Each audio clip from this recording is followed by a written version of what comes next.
নমস্কার বন্ধুরা, শর্মা রান্নাঘরে আপনাদের সবাইকে স্বাগত জানাই। তা আমি আজকের রান্না করব আলু বেগুন ভাতে আর হচ্ছে রুই কাটা আলু পেঁয়াজ দিয়ে মাখা মাখা তরকারি। তা আপনারা দেখতে থাকুন। আলু বেগুন আমি ভাতে দেবো, কেটে রেখেছি গুছিয়ে। সাদা বেগুন এটাকে আমি ভাতে দেবো। যে দেখতেই পাচ্ছেন আমি কাঠের জালে ভাত বসিয়ে দিয়েছি। আমি ভাতটা কাঠের জালেই আমি করি সাধারণত।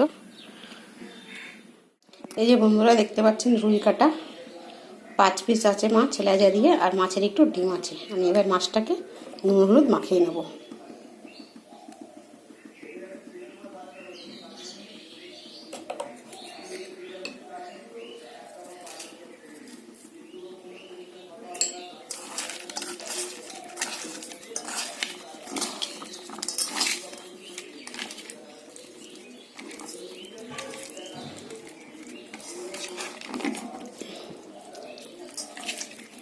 আর এদিকে যে কড়া চাপানো হয়ে গেছে, এবার কড়াতে আমি একে একে তেল দেব। কড়াইতে মানে তেল দেবো।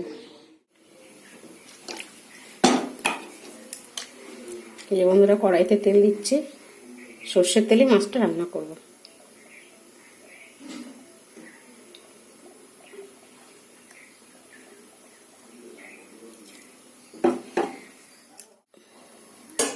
দেখুন তেলটা গরম হয়ে গেছে, ধোয়া উঠছে। এবার আমি মাছগুলো ছেড়ে দেবো।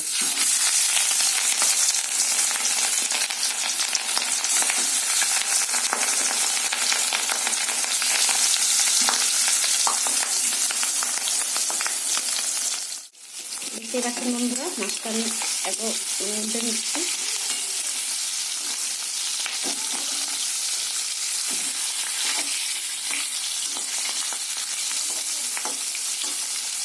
একটু কড়া করেই ভাজবো।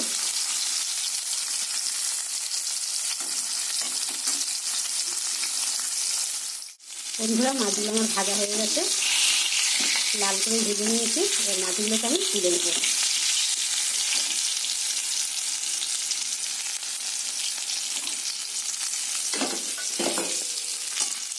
এবারে যে মাছের লেজাটা ডিমটা আছে ওটা ভেজে নেব।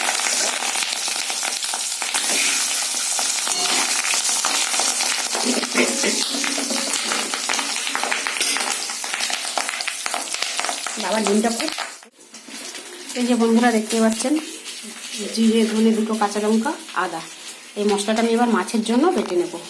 আর এদিকে এই মাছটা ভাজা হচ্ছে, এই মাছটা আমি এবার তুলে নেব। এই বন্ধুরা কড়াইতে অল্প একটু তেল ছিল, আমি আবার একটু তেল দিলাম মাছ ভাজার পর। এবার এই জিরেটা দিয়ে দেবো, দিয়ে ফোড়নটা।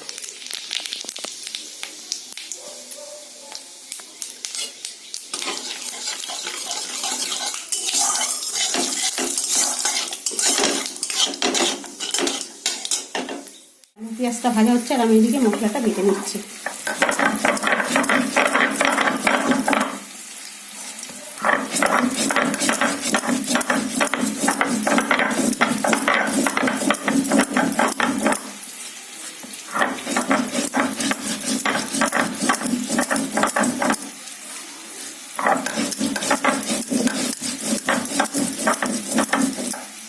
দেখতেই পাচ্ছেন বন্ধুরা আলু পেঁয়াজটা লাল লাল করে ভাজা হয়ে গেছে। আমি তার মধ্যে টমেটোটা দিয়ে দিয়েছি।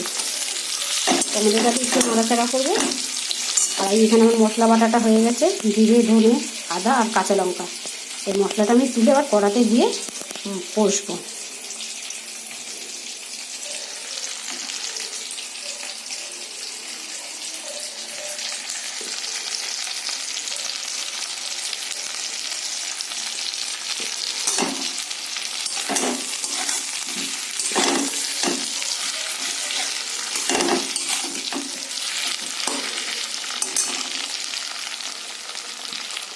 দেখুন বন্ধুরা মশলাটা কষানো হয়ে গেছে লাল লাল করে, গন্ধটাও ভালো বেরিয়েছে।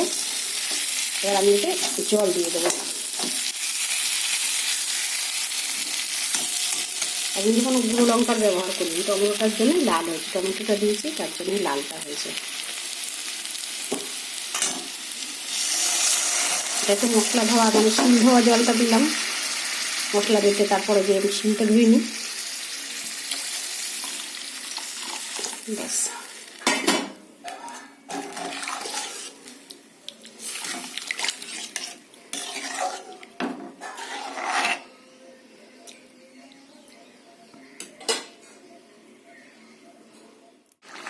দেখছেন বন্ধুরা, ঝোলটা টকবক করে ফুটছে, মাছের ঝোলটা। এবার আলুটা আমি দেখে নেব। দেখুন আলুটা একদম সেদ্ধ হয়ে গেছে। এবার আমি একে একে মাছগুলো এতে দিয়ে দেবো। এতে রসুন, গরম মশলা ছাড়া, জিরে বাটা, আদা বাটা, গোটা ধনে, কাঁচা লঙ্কা।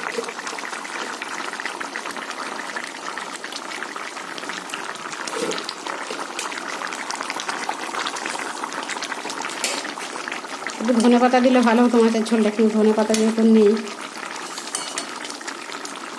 বন্ধুরা, আমাদের মাছের ঝোল একদম রেডি।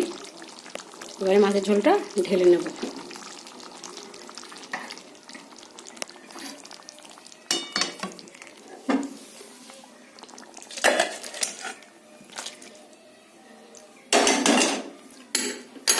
এই যে বন্ধুরা, আমাদের আলু বেগুন ভাতে একদম রেডি। এই যে পেঁয়াজ ভাজা, এই যে একটা শুকনো লঙ্কা ভাজা, এটা আমি নুন দিয়ে গুঁড়িয়ে রেখেছি, নাহলে ঠান্ডা হয়ে গেলে এটা মানে গোড়ানো যাবে না। এবার আমি এতে কাঁচা সর্ষের তেল দিয়ে দেবো একটু। আর এটাকে ভালো করে মেখে নেব, আলু বেগুন, পেঁয়াজ ভাজা আর শুকনো লঙ্কা ভাজা। বন্ধুরা, ভিডিওটা আমি আজকের এখানেই শেষ করছি। আপনাদের ভিডিওটা ভালো লাগলে সাবস্ক্রাইব করে আমার পাশে থাকবেন।